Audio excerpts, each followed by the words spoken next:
പിണറായി വിജയൻ്റെ നേതൃത്വത്തിലുള്ള ഗവൺമെൻറ് വരുന്നത്. ഗവൺമെൻറ് എന്ത് ചെയ്തു?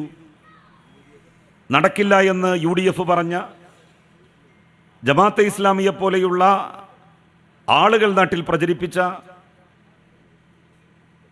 ദേശീയപാതയുടെ വികസനം സാധ്യമാക്കാൻ ഫയൽ തട്ടി എടുത്തു. പൂട്ടിയ ദേശീയപാത അതോറിറ്റിയുടെ ഓഫീസ് തുറന്ന് പ്രവർത്തിപ്പിക്കാൻ തീരുമാനിച്ചു. അങ്ങനെ കേരളത്തിൻ്റെ ഒരറ്റം മുതൽ മറ്റേ അറ്റം വരെ ഏകദേശം 3000-ലധികം ഏക്കർ സ്ഥലം ഏറ്റെടുക്കാനുള്ള നടപടികളുമായിട്ട് ഗവൺമെൻറ് മുന്നോട്ട് പോയി. അപ്പോഴും പ്രതിഷേധങ്ങൾ ഉയർന്നു. ആ പ്രതിഷേധങ്ങൾ കണ്ട് പിന്തിരിയുകയല്ല പിണറായി വിജയൻ്റെ നേതൃത്വത്തിലുള്ള ഗവൺമെൻറ് ചെയ്തത്. അവരോട് സംസാരിക്കാൻ ഉദ്യോഗസ്ഥന്മാരെ വിട്ടു. സ്ഥലം നഷ്ടപ്പെടുന്ന മുഴുവൻ ആളുകളെയും നേരിൽ കണ്ട് ഗവൺമെൻറ് ഉദ്യോഗസ്ഥന്മാർ സംസാരിച്ചു. അവർക്ക് നഷ്ടപ്പെടാൻ വേണ്ടി പോകുന്ന ഭൂമി ഇത്രയാണ്, അതിന് കരഭൂമിക്ക് ഇത്ര രൂപ നിങ്ങൾക്ക് കിട്ടും, നെൽപ്പാടങ്ങളാണെങ്കിൽ ഇത്ര ഭൂമി കിട്ടും, നിങ്ങളുടെ ഭൂമിയിൽ നിങ്ങൾ നട്ടുപിടിപ്പിച്ച വൃക്ഷങ്ങൾക്ക് നഷ്ടപരിഹാരം ലഭിക്കും, തെങ്ങിനിത്ര, കമുങ്ങിനിത്ര, ഒരു ചെറിയ വേപ്പിൻ്റെ തൈയാണ് നിങ്ങൾ കുഴിച്ചിട്ടിരിക്കുന്നതെങ്കിൽ അതിനുപോലും സർക്കാർ നിങ്ങൾക്ക് നഷ്ടപരിഹാര തുക നൽകും. നിങ്ങൾ വീട് നഷ്ടപ്പെടുന്നവരാണെങ്കിൽ അതുപോലെ ഒരു വീട് അതിമനോഹരമായി ഉണ്ടാക്കാൻ എത്ര പണമാണോ ആവശ്യം അത്രയും പണം നിങ്ങൾക്ക് ലഭ്യമാക്കും. ഒരു വീടിൻ്റെ പണി ആരംഭിച്ച് പൂർത്തിയാകുന്നത് വരെ 1 വർഷം നിങ്ങൾക്കും കുടുംബത്തിനും താമസിക്കാനുള്ള വീടിൻ്റെ വാടക ഗവൺമെൻറ് അനുവദിക്കും. നിങ്ങളുടെ ഓരോരുത്തരുടെയും അക്കൗണ്ടിലേക്ക് പണം വന്നതിന് ശേഷം മാത്രം നിങ്ങൾ സ്ഥലം ഒഴിഞ്ഞു തന്നാൽ മതി, വീടൊഴിഞ്ഞു തന്നാൽ മതി എന്നിത്യാദി കാര്യങ്ങൾ. കേരളത്തിൻ്റെ ഒരറ്റം മുതൽ മറ്റേ അറ്റം വരെ ഭൂമി നഷ്ടപ്പെടുന്ന, കെട്ടിടങ്ങൾ നഷ്ടപ്പെടുന്ന, വീട് നഷ്ടപ്പെടുന്ന ആളുകളെ പറഞ്ഞ് ബോധ്യപ്പെടുത്തി. പണം കൊടുക്കാൻ വേണ്ടി തുടങ്ങി. എല്ലാവരുടെയും അക്കൗണ്ടിലേക്ക് പണം എത്തിച്ചു. അങ്ങനെയാണ് ഒരു മനുഷ്യന്റെയും കണ്ണുനീര് വീണ് കുതിരാത്ത മണ്ണിലൂടെ കേരളത്തിൻ്റെ ഒരറ്റം മുതൽ മറ്റേ അറ്റം വരെ 3000-ലധികം ഏക്കർ സ്ഥലം സംസ്ഥാന ഗവൺമെന്റ് സ്വന്തം റിസ്കിൽ ഏറ്റെടുത്ത് നാഷണൽ ഹൈവേ അതോറിറ്റിക്ക് കൈമാറിയത്. പിണറായി വിജയൻ എന്ന് പറയുന്ന ഒരു മനുഷ്യൻ കേരളത്തിന്റെ മുഖ്യമന്ത്രിയായിരുന്നില്ലെങ്കിൽ ഖിയാമത്ത് നാൾ വരെ, ലോകാവസാനം വരെ ഈ ദേശീയപാത കേരളത്തിൽ യാഥാർത്ഥ്യമാകുമായിരുന്നില്ല എന്നുള്ളതിൽ ആർക്കാണ് തർക്കം? പിണറായി വിജയന്റെ ചെങ്കൂറ്റത്തിന്റെ, ചങ്കുറപ്പിന്റെ, നെഞ്ചൂക്കിന്റെ പ്രതിഫലനമാണ് നമ്മൾ ഇന്ന് കാണുന്ന ദേശീയപാത. ദേശീയപാതയുടെ പ്രവർത്തനങ്ങൾ എത്ര ഭംഗിയായിട്ടും എത്ര ഗംഭീരമായിട്ടുമാണ് മുന്നോട്ട് പോയിക്കൊണ്ടിരിക്കുന്നത്. സ്ഥലമേറ്റെടുപ്പിന്റെ ഘട്ടം വന്നപ്പോൾ കേന്ദ്ര സർക്കാർ സ്വഭാവം മാറ്റി. അവർ പറഞ്ഞു, ഇന്ത്യയിൽ ഒരിടത്തും ഞങ്ങൾക്ക് ഇത്ര കൂടുതൽ പണം കൊടുക്കേണ്ടി വന്നിട്ടില്ല. നിങ്ങൾ ആളുകൾക്ക് വാരിക്കോരി പണം കൊടുക്കാൻ പറയുകയാണ് സ്ഥലത്തിന്. അതുകൊണ്ട് ഞങ്ങൾ സ്ഥലവിലയുടെ 75% തരൂ. 25% സ്ഥലവില നിങ്ങൾ കൊടുക്കണം, സ്റ്റേറ്റ് ഗവൺമെന്റ് കൊടുക്കണം. പിണറായി വിജയൻ ഒട്ടും കൂസാതെ ചോദിച്ചു, എത്ര രൂപ? അവര് പറഞ്ഞു 6000-ലധികം കോടി രൂപ വരും. ശരി, ഞങ്ങൾ തരാൻ തയ്യാറാണ്. ഞങ്ങളുടെ ആളുകൾക്കാണല്ലോ, മലയാളികൾക്കാണല്ലോ അതിന്റെ നേട്ടം കിട്ടുന്നത്. അവർക്ക് 100 രൂപ സ്വത്തിന് കിട്ടുന്നത് 75 രൂപയാക്കുന്നത് എന്തിന്? ഞങ്ങൾ കൊടുക്കാം 25%. അങ്ങനെ 6000 കോടി രൂപ സ്ഥലമേറ്റെടുക്കാൻ വേണ്ടി ഇന്ത്യയിൽ മറ്റൊരു സംസ്ഥാനത്തും ഒരു സംസ്ഥാന സർക്കാരിനും കൊടുക്കേണ്ടി വരാത്ത തുക നമുക്ക് കൊടുക്കേണ്ടതായിട്ട് വന്നു. കിഫ്ബി എന്ന് പറയുന്ന സംവിധാനത്തിൽ നിന്നാണ് 6000 കോടി രൂപ നമ്മൾ എടുത്ത് കേന്ദ്ര സർക്കാരിന് ഡെപ്പോസിറ്റ് ചെയ്തത്. അതിനുശേഷമാണ് സെൻട്രൽ ഗവൺമെന്റ് അവരുടെ അലോട്ട്മെന്റ് അനുവദിച്ചത്.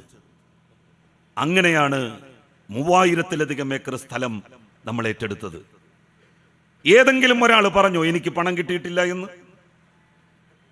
ഇത്രയധികം സ്ഥലം ഏറ്റെടുക്കുമ്പോൾ സ്വാഭാവികമായിട്ടും ചില പൊട്ടലും ചീറ്റലും ഒക്കെ ഉണ്ടാകും. അത് സ്വാഭാവികമാണ്. അങ്ങനെ ഒരു പൊട്ടലും ചീറ്റലും എവിടെയെങ്കിലും ഉണ്ടായോ?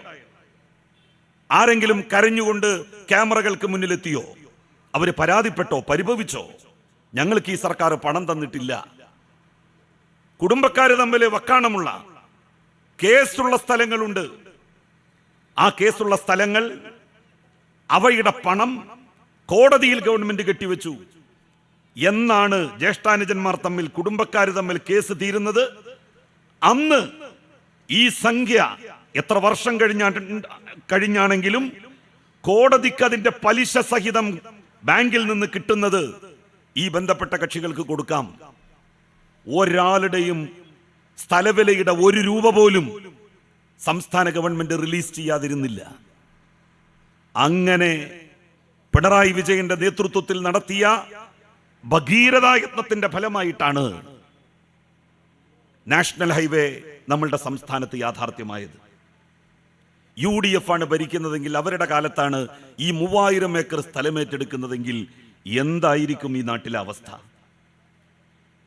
പൈസ കിട്ടുന്ന ആൾക്ക് അവരുടെ വീട്ടിൽ കിടന്നുറങ്ങാനുള്ള അവസ്ഥ, സമാധാന അന്തരീക്ഷം ഉണ്ടാകുമായിരുന്നോ? ഈ കോൺഗ്രസ്സുകാരും ലീഗുകാരും അവരുടെ മുഴുവൻ വീട്ടിൽ പോയിട്ട് പറയും, നിങ്ങളുടെ സ്ഥലത്തിന് ഇത്രയാണ് രൂപ, ഇത്രയേ തരാൻ ഗവൺമെന്റ് നിശ്ചയിച്ചിട്ടുള്ളൂ. അത് ഞാൻ ഉമ്മൻചാണ്ടിനെ കണ്ടിട്ട് അങ്ങട്ടാക്കി തരാം, അത് നമുക്ക് 10 ലക്ഷം ആക്കാം, 20 ലക്ഷം ആക്കാം. ഞാൻ കുഞ്ഞാലിക്കുട്ടി സാഹിബിനെ കണ്ടിട്ട് അത് 50 ലക്ഷം ആക്കി തരാം. അത് 50 ലക്ഷം തന്നെ ആയിരിക്കും ആദ്യം തന്നെ കൊടുക്കാൻ വേണ്ടി തീരുമാനിച്ചിട്ടുണ്ടാവുക. അത് നേരത്തെ അറിഞ്ഞ് പൈസ കുറവാണ് അവർക്ക് കൊടുക്കാനെന്ന് അവരെ തെറ്റിദ്ധരിപ്പിച്ച് എത്ര കോടി രൂപ കോൺഗ്രസ്സുകാരും ലീഗുകാരും അവരുടെ പോക്കറ്റിലാക്കിയിട്ടുണ്ടാകുമായിരുന്നു? നിങ്ങൾ ചോദിച്ചു നോക്ക്.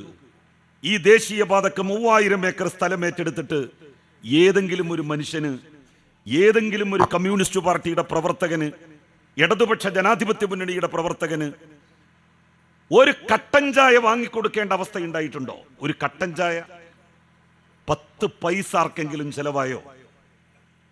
മറ്റു വിധത്തിൽ